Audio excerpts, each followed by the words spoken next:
Doctor फिज़ा, pregnancy के दौरान अगर किसी खातून का ब्लड प्रेशर हाई हो गया है तो इसका बच्चे पे क्या असर पड़ता है? अच्छा, प्रेगनेंसी के दौरान ब्लड प्रेशर हाई होने की वजह होती है ऑल, ठीक है। ऑल के ज़रिए माँ से बच्चे को खून जा रहा होता है, ठीक है। अब ये है कि आपको जिस तरह एक दवाई का नाम आपने सुना होगा जिसको आप कहते हैं लोप्रिन या एस्पिरिन की गोली, वो अर्ली शुरू करा दी जाती है क्योंकि जब ऑल ने प्लेसेंटा ने बच्चेदानी की दीवारों के अंदर जड़ना होता है, उसकी रीमॉडलिंग होती है, वो चेंज हो रहा होता है। जब अगर जिन औरतों में टेंडेंसी है कि उनका ब्लड प्रेशर तेज होगा या फिर क्लैम्शिया होगा, वो रिमॉडलिंग खराब होती है जिस वजह से प्रॉपर सप्लाई माँ से बच्चे को नहीं जाती, उसके अंदर खून कम जाता है या खून रिवर्स होना शुरू होता है जिसकी वजह से बच्चा सुकड़ता है, ग्रो नहीं करता, बच्चे का लाइकर यानी पानी कम होना शुरू हो जाता है, बच्चे की नशोनुमा ठीक नहीं होती। दूसरी बात, अगर मदर का अनकंट्रोल ब्लड प्रेशर प्रेगनेंसी में चल रहा है, किसी भी टाइम उसकी ऑल फट सकती है जिसको अब्रप्शन कहते हैं। ये एक जानलेवा इवेंट है, इससे बच्चा उसी वक्त मौत होगा और इतनी मैसिव ब्लीडिंग होगी कि माँ की जान भी।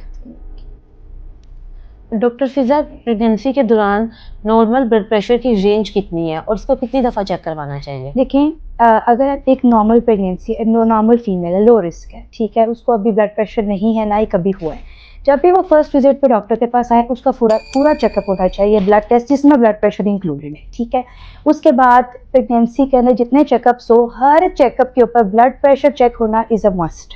ब्लड प्रेशर जो कि नॉर्मल कंसिडर किया जाता है वो है 140/90। इससे ज़्यादा आपकी रीडिंग्स आनी शुरू हो गई हैं, इसका मतलब है आपने ब्लड प्रेशर की कोई भी फॉर्म डेवलप कर ली है। अमूमन देखा गया है कि प्रेगनेंसी में ब्लड प्रेशर रेंज तेज़ नहीं होता, ये प्रेगनेंसी की फिजियोलॉजी नहीं है। प्रेगनेंसी में ब्लड प्रेशर हमेशा लो होता है। अगर रेज्ड है इसका मतलब है अंदर कोई पैथोलॉजी या कोई बीमारी डेवलप होगी। इसलिए हर विजिट के ऊपर जब भी डॉक्टर के पास आप जाएं, या ध्यान में रखें कि आपका ब्लड प्रेशर चेक हो, आपके डॉक्यूमेंट्स पे रिकॉर्डेड हो, और अगर कोई चीज़ आपने डेवलप कर ली है तो वो फिर आपको डॉक्टर फॉलोअप पे बुलाएगी अकॉर्डिंगली कि उसने कैसे चेक करना है और आपको कैसे मॉनिटर करके चलना। मैडम, प्रेगनेंसी में बड़े ध्यान से दवाइयाँ इस्तेमाल की जाती हैं, तो क्या ये जो ब्लड प्रेशर की दवाई है इसका बच्चे पे कोई असर पड़ता है? जो हम देते हैं प्रेगनेंसी इंड्यूस हाइपरटेंशन या जो भी ब्लड प्रेशर प्रेगनेंसी में होती है उसके लिए मेडिसिन वो बिल्कुल सेफ़ है, मदर के लिए भी सेफ़ है, बच्चे के लिए भी सेफ़ है।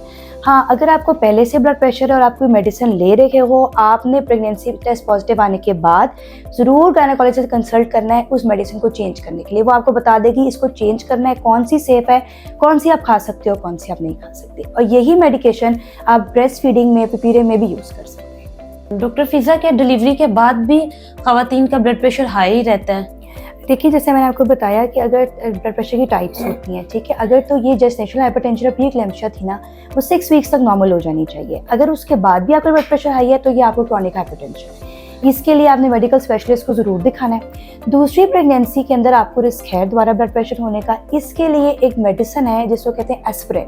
वो आप अपने गायनेकोलॉजिस्ट से कंसल्ट करके जहन में रखनी है, डिस्चार्ज को रिकमेंड करवानी है और नेक्स्ट प्रेगनेंसी से पहले याद रखनी है कि मैंने ये स्टार्ट करनी है अर्ली प्रेगनेंसी के अंदर।